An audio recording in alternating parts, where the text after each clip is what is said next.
Hi, I'm Marty Nemco. I want to thank you for. It's probably going to take about 20 minutes, but I like to think it's worthwhile if you're a career changer. These are my best ideas. It's going to be essentially a distillation of what I'm going to be saying to tomorrow at UC Berkeley. I'm honored that they're having me give back for the third time, giving a public lecture, free to the public. It's sold out.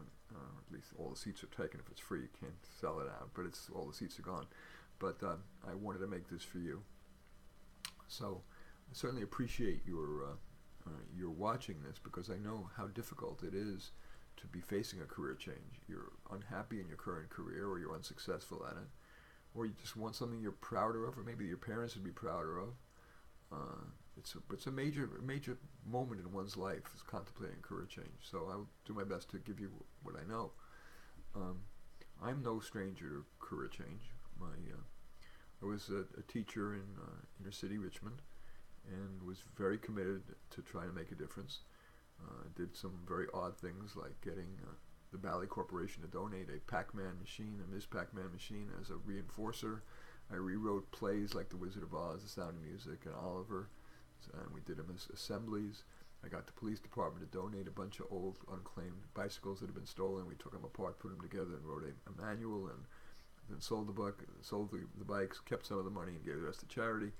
And I also wanted these kids to have some experience of what it was like to live in a middle-class home.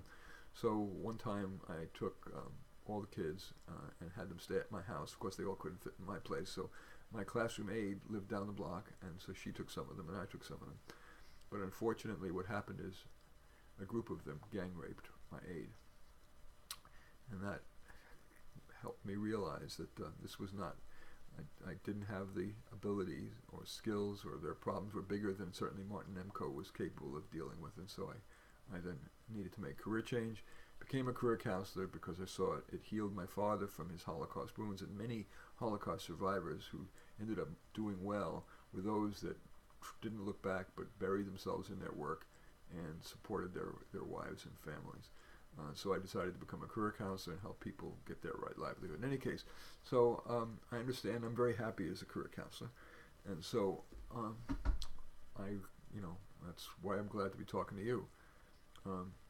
That's one story, but I want to tell you what I think is maybe the most inspirational story. And this is no BS. This is absolutely true, and I'm going to give you her name because she's absolutely gone public with this. Otherwise, the kind of thing you keep confidential. Actually wrote a one-woman show about her story. It's so amazing.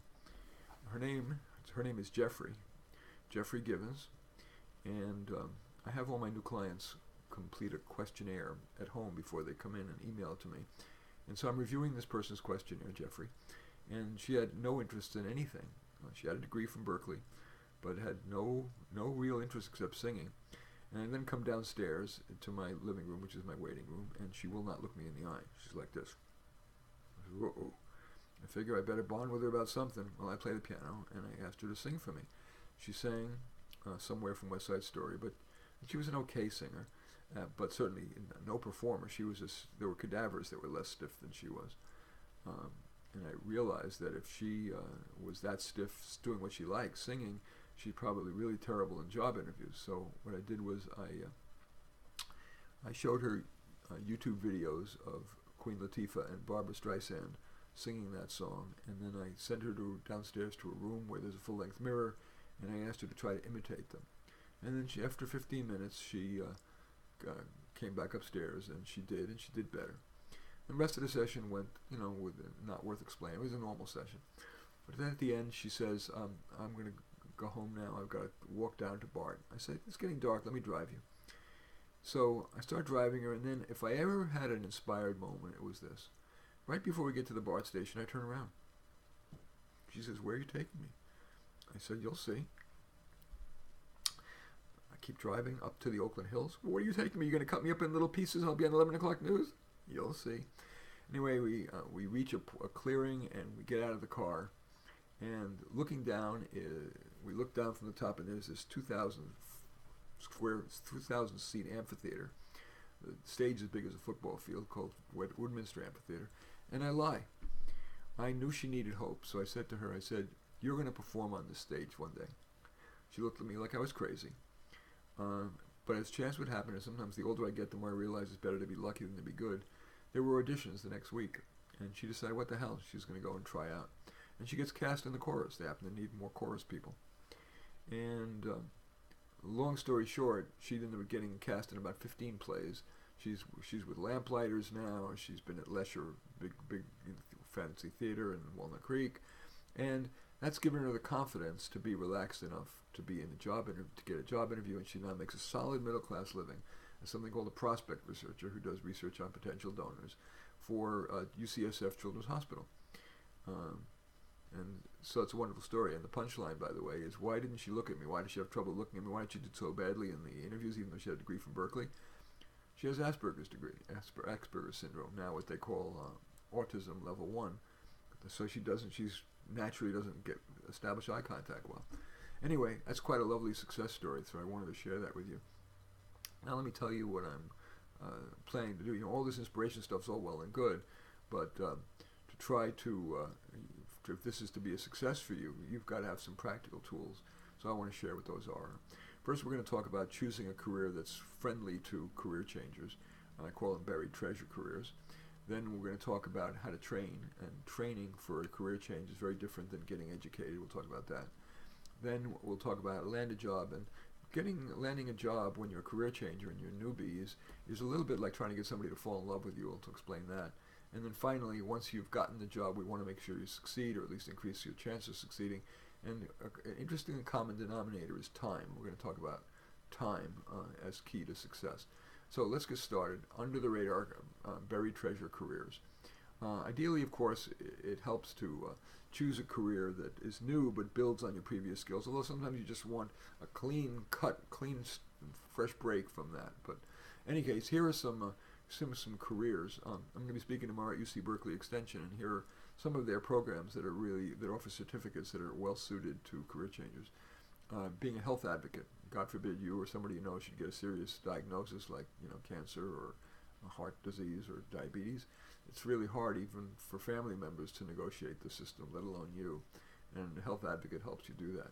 Health informatics. Ever more information, whether it be patient records or helping nurses or doctors make diagnostic and treatment decisions, is based on health informatics. Great new career.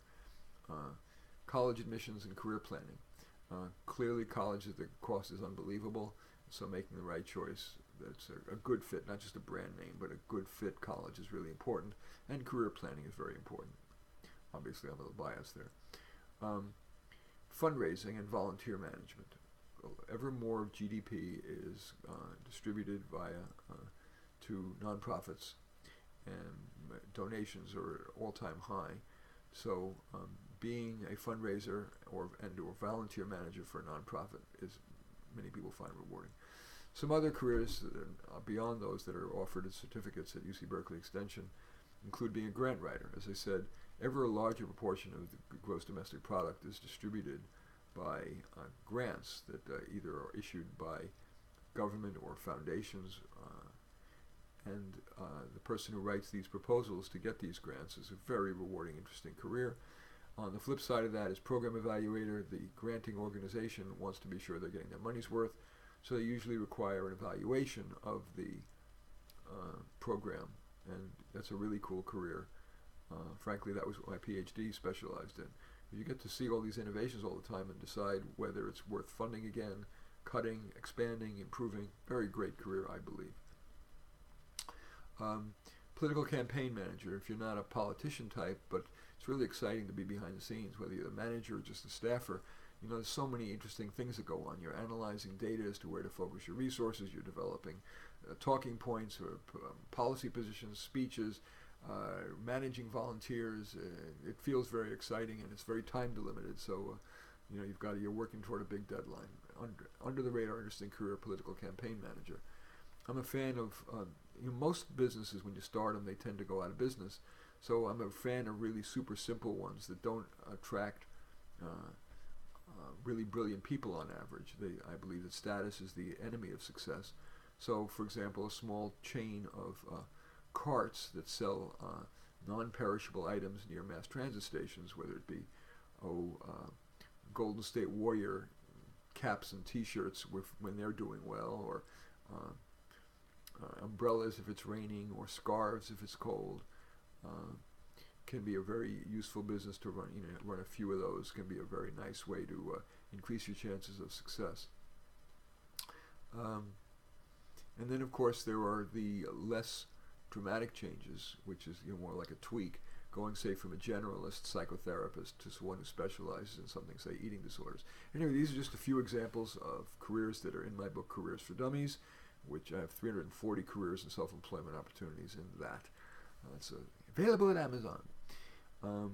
Next, I want to talk a little bit about, after you've checked out these careers through, whether it's through my book, Careers for Dummies, or the government's Occupational Outlook Handbook. They each have little profiles of all these careers.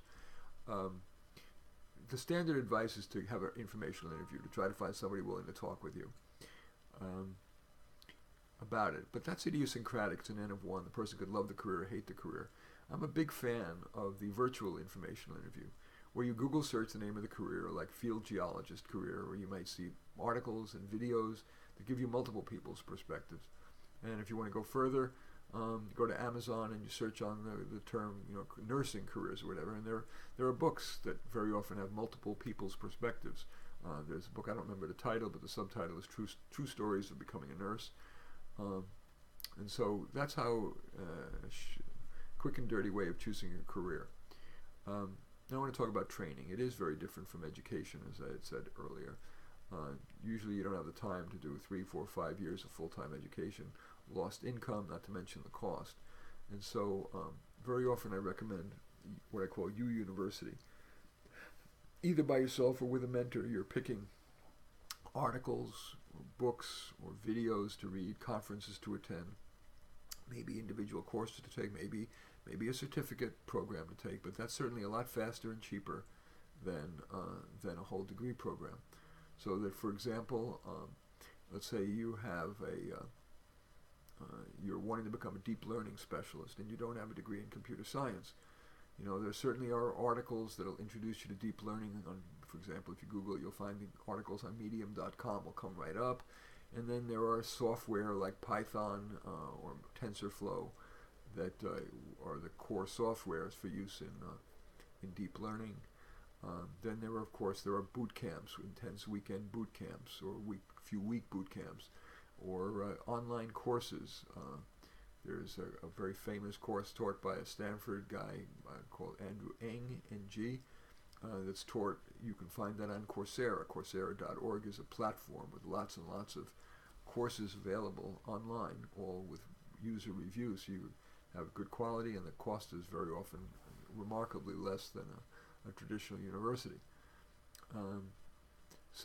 And if you make the case to employers of all that stuff you've done, you keep a record of all this stuff, you have a portfolio, and keep a log of everything you've been doing, that can be very persuasive to an employer to actually hire you, because they'll feel you have more practical, up-to-speed knowledge than somebody who may have the degree. I also want to talk about some other tools that career changers can use when they have no experience. It's hard to get hired over somebody who is more experienced, and that is a white paper can be very helpful. You take all that learning that you've done and you synthesize it into a couple of page paper about, say 5 new trends in human resource management in a diverse workplace, or something like that. That can be very compelling to include alongside your resume. And if there's no special place on the online application, you can simply append it directly to the resume. I like to tell the story, speaking of white papers. Rune Arledge is a name you may or may not be familiar with.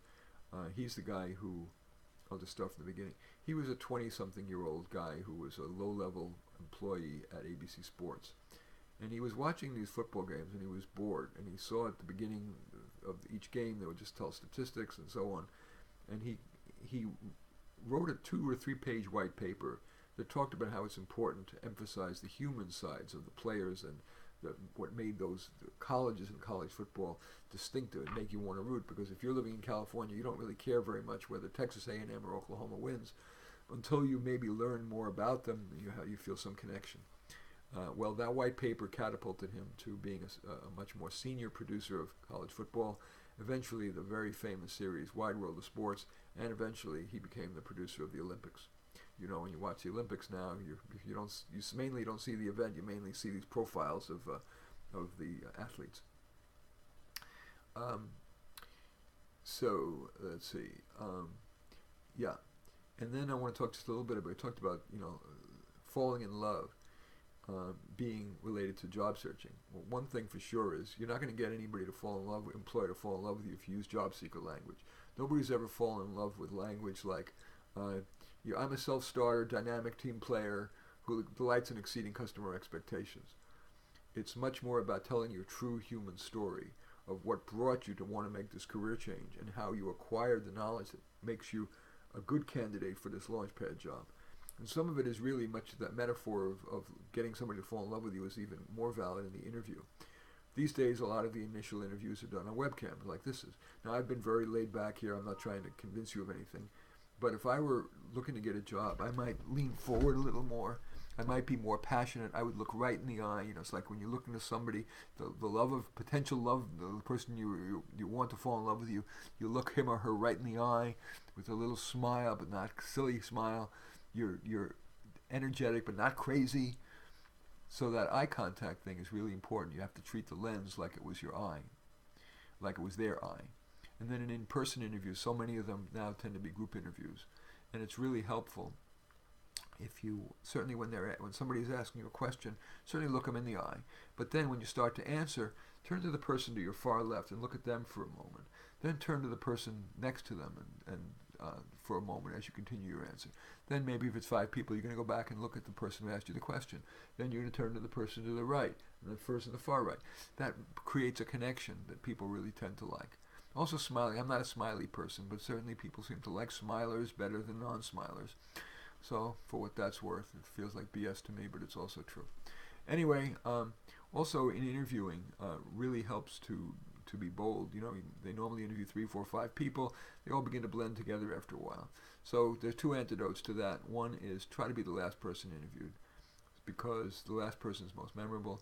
And also do something that is memorable without being outrageous. I'm not saying you should bring in jars of salsa to the interviewers and say, I'm hot. But when you get asked a question that requires a complex answer, you might say, can I go to the whiteboard to diagram this for you? That is very distinctive and also will help you to structure your answer. That's a bold interviewing technique. I like it. And finally, I want to talk about succeeding. After all, you've done that work to land a job, you certainly want to succeed. And while there's many keys to success, I want to talk about time, because perhaps it's not as discussed as often as it should. Procrastination, you may have gotten away with it when you were in school, but there's less grade inflation, at least in good places of employment. And so you really need to work on that. What my clients have found helpful is sometimes people just they procrastinate because they don't want to feel uncomfortable. And so they escape when the work gets hard or it looks like a big project, and they go and they play on the internet or whatever. Even if you're in an ostensibly cool career, your work is never going to be as fun most of the time as your recreation. You've got to get comfortable being uncomfortable, really accepting that being productive is important, apart from the fact that you're going to make more money and not have to get fired, but just being as productive as possible is a core to the life well led. So that's foundational. And then when you're still feeling overwhelmed by a task, think about your next 1-second task. And one of the ways you can kind of get started is just say, what is my next 1-second task? And then what is my next 1-second task? And often a few of those is enough to get your object that's at rest, that is you, in motion. Another aspect of time is something called the traffic light rule. If you talk too much, if you're too long-winded, it's boring, and people end up not liking you. And it's one of the ways you get toward the top of the layoff list when layoffs happen. So it's been helpful to my clients to follow the traffic light rule. During the first 30 seconds of an utterance, your light is green. You're defined, they're listening, and they're not overwhelmed. During the second 30 seconds, your light's yellow. There's increasing chance that they'll want you to stop talking, and they maybe want to say something in response, whatever. The 60-second mark, you almost always should stop or ask a question. If they want to know more, they will. That's the traffic light rule. The final tip for success I love, it's been very helpful to me and to others, is forming a board of advisors. 4 years ago, I asked the half dozen people I most respect in the world if they would be willing to meet once a month by teleconference. We use freeteleconference.com. And it's very simple structure. One person takes the floor, shares a problem that he would like the group's input on, and after he's gotten enough, he thanks everybody, and then the next person takes the floor, and we're done absolutely in 1 hour each month. It's been going on for 4 years, and it's like it enables each of us to have a dream team of really capable, wonderful people giving us advice about the problems that we need, and it doesn't cost us a penny. So I encourage you to form or join something like a board of advisors. Okay, so just briefly summarizing, in choosing a career, try to think about buried treasure under the radar type careers that don't necessarily require a long back to school stint.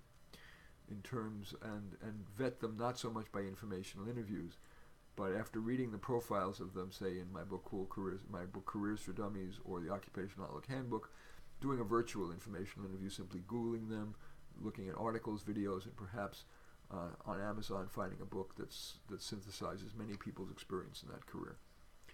In terms of landing the job, in terms of training, there's a big difference between training for a specific career as you're a career changer and general education, or even your initial education. You normally don't have the time for a long back-to-school stint, expensive, loss of income, etc. Generally, rather than state U or let alone private U, I recommend UU, a perhaps mentor-inspired combination of articles, books, boot camps, webinars, individual courses, and perhaps certificate programs. And then in terms of landing the job, some of the keys, as we talked about, we didn't really talk about it enough, and I want to talk about it a little bit more now, is, in order to get people to fall in love with you, employer to fall in love with you, they have to kind of like you to begin with, or it really helps. So being systematic about invoking your network, making a long list of everybody who likes you or could refer you to somebody for a job or hire you themselves, and then giving a brief pitch that describes the range of things you're looking for. Don't be too narrow, because it's too unlikely they'll have something for you. But say, I'm interested in leveraging my science background, but doing it in a nonprofit environment. It's something that is very data-centric or people-centric, whatever you are. And then when they say no, you can't take it personally, because the odds of them having something for you at that point are very little. But ask if they wouldn't mind keeping their ears open, and if you're still looking in a month, if they wouldn't mind you circling back. That's they'll almost always say that. And now you've recruited a bunch of scouts, and over the course of the month, they're likely to have a lead for you. Very important to use that network, and that's a key part of the validity of the landing a job when you're a career changer is like getting people to fall in love with you. And again, as I said, try to avoid any of the job seeker jargon. Tell your true human story. A lot of eye contact, a lot of enthusiasm. Those are keys to getting hired. And then in terms of success, remember the time things I was talking about. Managing your procrastination by perhaps getting comfortable being uncomfortable. And 1 second task to get you rolling. Remembering the traffic light rule, 30 seconds, light's green. And then finally, having a board of advisors can be a great way to have expertise with you on a regular basis. And I'm going to end simply, there's one lesson that's embedded in the following story that is useful.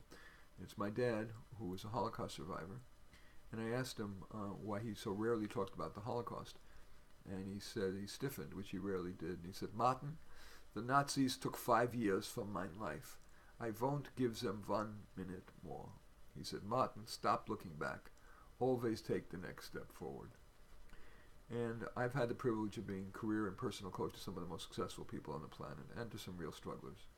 And one of the big differentiators is that the most important, of course, is intelligence, and number 2 is drive. But number 3 is that the successful ones are far more likely to follow my father's advice. Stop looking back. Always take the next step forward. And I can leave you with no better advice. And I wish you all the best. Thanks for watching. I'm Marty Nemko.